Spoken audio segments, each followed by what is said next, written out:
you very much.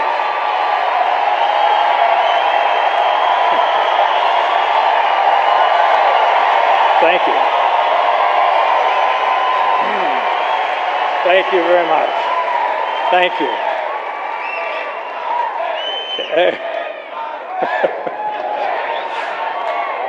Save a little for Mitt. Now, I know what you're thinking.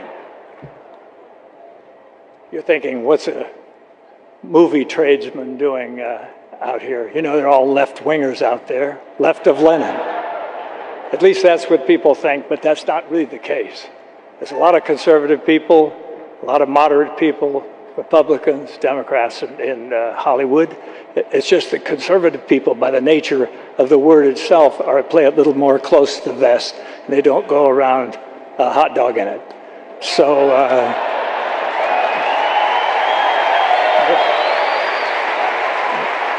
but they're there. Believe me, they're there. And I just, I think that, in fact, there's some of them around town. I saw John Voight. There's a lot of people around here in town. John's here, Academy Award winner, terrific guy. And these people are all like-minded, like all of us. So I've got Mr. Obama sitting here, and he's. I just was going to ask him a couple questions, but you know, about I remember 3.5 years ago when Mr. Obama won the election.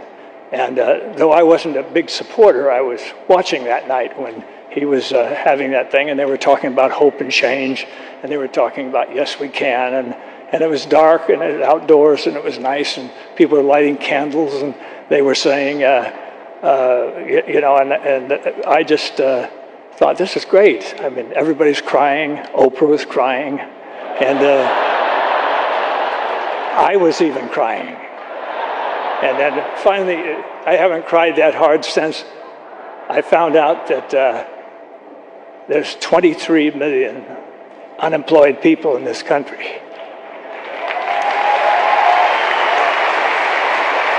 And now that is something to cry for, because that is a disgrace, a national disgrace, and we haven't done enough, obviously. This administration hasn't done enough to cure that.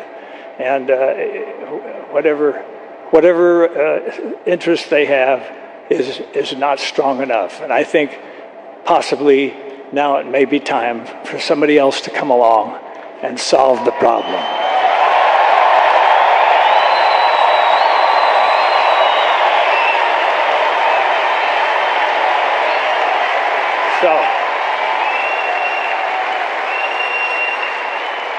So, Mr. President, how do you handle promises that you made when you were running for election, and how do you handle it? I mean, what do you say to people? Do you just you know? I know people were wondering. You don't have it, okay? Well, I know even some of the people in your own party were very disappointed when you didn't close Gitmo. And I thought, well, I think closing Gitmo, why close that? We've spent so much money on it. But I thought maybe it's an excuse. What do you mean, shut up? Okay. I thought it was just because somebody had a stupid idea of trying terrorists in downtown New York City. Maybe that was it.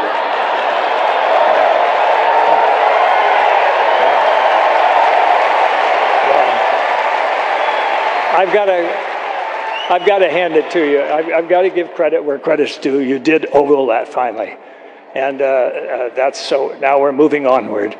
And I know I know you were against the war in Iraq, and that's okay.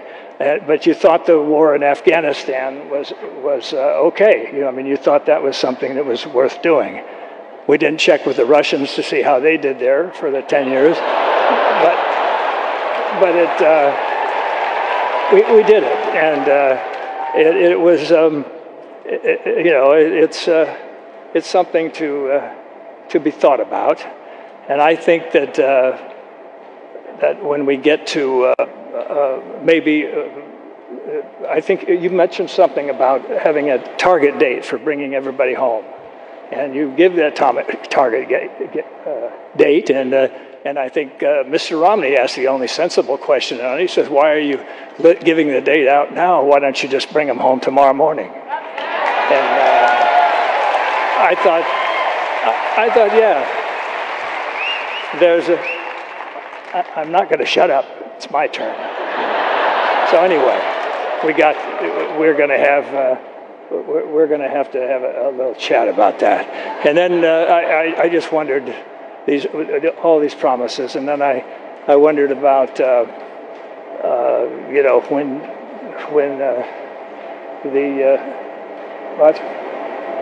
what do you want me to tell Romney? I can't tell him to do that. Can't do that to himself. You're crazy. You're absolutely crazy.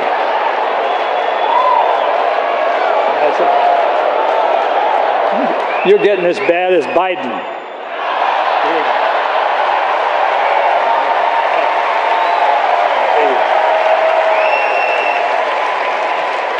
Of course, we all know Biden is the intellect of the Democratic Party. So just a kind of a grin with a body behind it, It's just kind of a thing.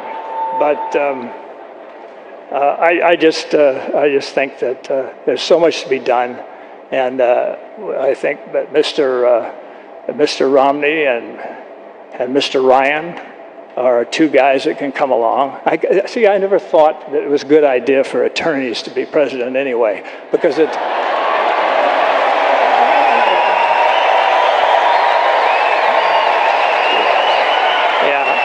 I think attorneys are so busy. They're always taught to argue everything and always weigh everything and weigh both sides, and they're always devil's advocating this and bifurcating this and bifurcating that. All that stuff.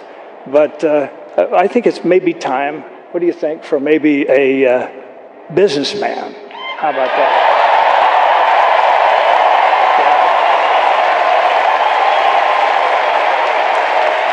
A stellar businessman, quote unquote, a stellar businessman. And I think it's that time. And I think if you just kind of stepped aside and Mr. Romney can kind of take over, you could still use the plane. Though maybe a smaller one, not that big gas guzzler that you're driving around when you're going around to colleges and talking about student loans and stuff like that. I think you're an ecological man. Why would you want to drive that truck around? Okay. Well, anyway. All right. I'm sorry. I can't do that to myself either. So, anyway. I'll see. But I'd just like to say something, ladies and gentlemen. Something that I think is very important is that we own this country.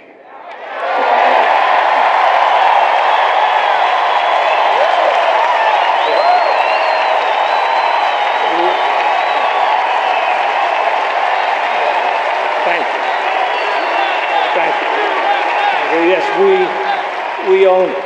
And it's not you owning it and not politicians owning it. Politicians are employees of ours. And so they're just going to come around and beg for votes every few years, and it's the same old deal. But I just think that it's important that you realize that and that you're the best in the world. And whether you're Democrat or whether you're a Republican or whether you're libertarian or whatever, you're the best, and we should not ever forget that.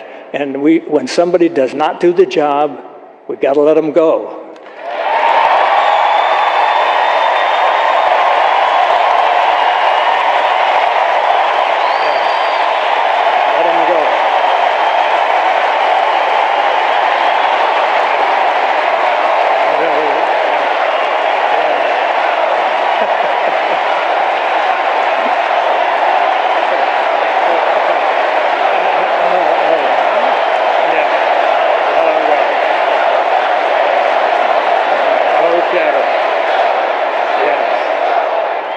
Okay, just remember that.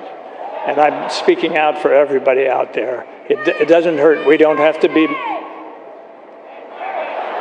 I don't say that word anymore. Well, maybe one last time.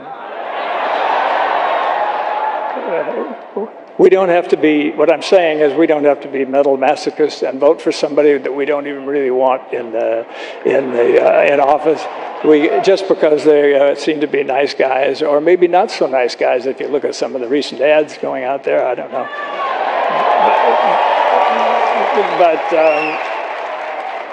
Okay, you ought to make my day. Huh?